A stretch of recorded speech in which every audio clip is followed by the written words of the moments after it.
নিরামিষ দিনে কী বানাবো ভাবছেন? তাহলে এই রেসিপিটি একবার বানিয়ে ফেলতে পারেন। গুড ইভিনিং এভরিওয়ান, শতাব্দীর কিচেনে আপনাদের সবাইকে স্বাগত জানাই। আজকের রেসিপি নিরামিষ পাঁপড়ের ডালনা। খুবই কম সময়ে বাড়িতে থাকা মশলা দিয়ে বানিয়ে ফেলতে পারবেন খুবই সহজভাবেই। তাহলে চলুন শুরু করা যাক আজকের এই সহজ এবং সুস্বাদু রেসিপি।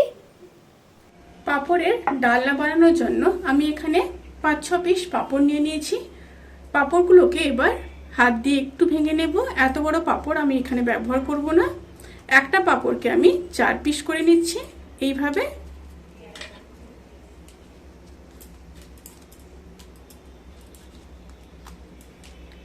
প্রত্যেকটা পাঁপড়কে আমি 4 পিস করে নেব। সমস্ত পাঁপড়গুলোকে কেটে নিয়েছি। এবার একটা মশলা রেডি করে নেব। তার জন্য দিয়ে দেব 1 চামচ গোটা জিরে, 1 চামচ ধনে, একটা মিডিয়াম সাইজের কেটে রাখা টমেটো, 1 ইঞ্চ আদা, আর দিয়ে দেব 2টো কাঁচা লঙ্কা। সামান্য জল দিয়ে দেব, দিয়ে একটা স্মুথ পেস্ট রেডি করে নেব। এবার কড়াইতে সর্ষের তেল দিয়ে দেব। তেলটা গরম হয়ে গেলে পাঁপড়গুলো ভেজে নেব।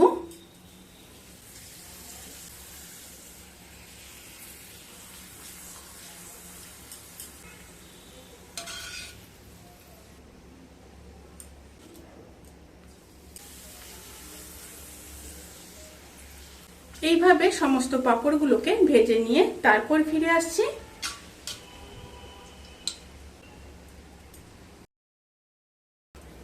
সমস্ত পাঁপড়গুলো ভাজা হয়ে গেছে।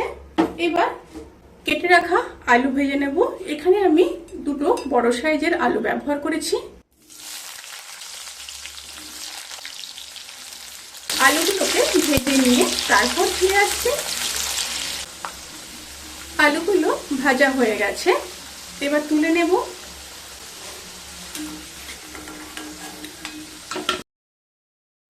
রান্নাতে এতটা তেল ব্যবহার করব না, কিছুটা তেল আমি বের করে নেব।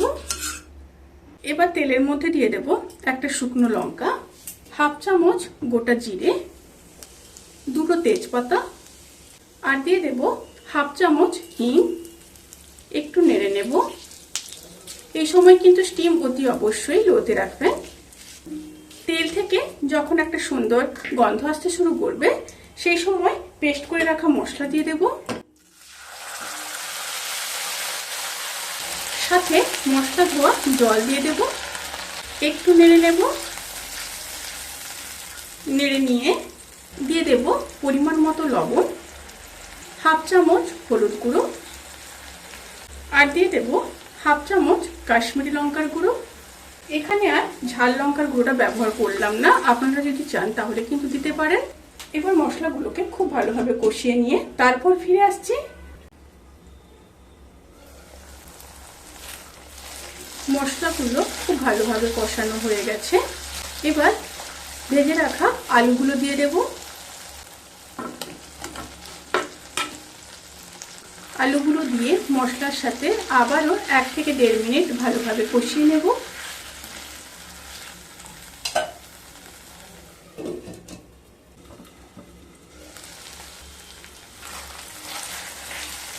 খুব ভালোভাবে কষানো হয়ে গেছে।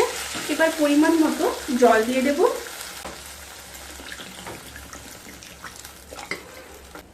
প্রায় 200 ml মতো জল দিয়ে দিলাম। এবার ফুটে আসা পর্যন্ত অপেক্ষা করব। তরকারিটা ফুটে এসছে। এবার লো স্টিমে ঢাকা দিয়ে আলু সেদ্ধ হওয়া পর্যন্ত অপেক্ষা করব।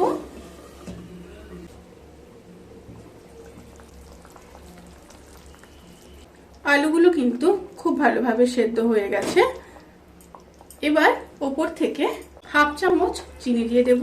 অবশ্যই দিতে হবে টেস্ট ব্যালেন্স করার জন্য। দিয়ে দেব 2টো চেরা কাঁচা পাকা লঙ্কা, 1/2 চামচ হোমমেড গরম মশলার গুঁড়ো, আর দিয়ে দেব 1 চামচ ঘি। এবার খুব ভালোভাবে মিশিয়ে নেব। মিশিয়ে নিয়ে গ্যাস অফ করে ঢাকা দিয়ে 5 মিনিট রেখে দেব। তারপর ফিরে আসছি। এবার ঢাকনাটি খুলে নেব। নিয়ে ভেজে রাখা পাঁপড়গুলোকে দিয়ে দেব। অবশ্যই কিন্তু পাঁপড় দেওয়ার আগে গ্যাস অফ করে 5 মিনিট স্ট্যান্ডিং টাইমে রেখে তারপর পাঁপড় দেবেন, তা না হলে কিন্তু পাঁপড়গুলো একদম নুয়ে যাবে। এবার খুব ভালোভাবে মিশিয়ে নেব। আর এই রেসিপিটি চেষ্টা করবেন রান্না করে গরম গরম খেতে।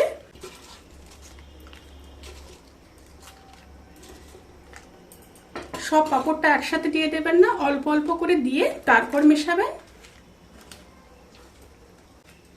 এবার জাস্ট 5 মিনিট ঢাকা দিয়ে দেব, তারপর কিন্তু গরম গরম সার্ভ করব গরম ভাতের সাথে। রেসিপিটি কেমন লাগলো প্লিজ কমেন্ট করে জানাতে কিন্তু ভুলবেন না।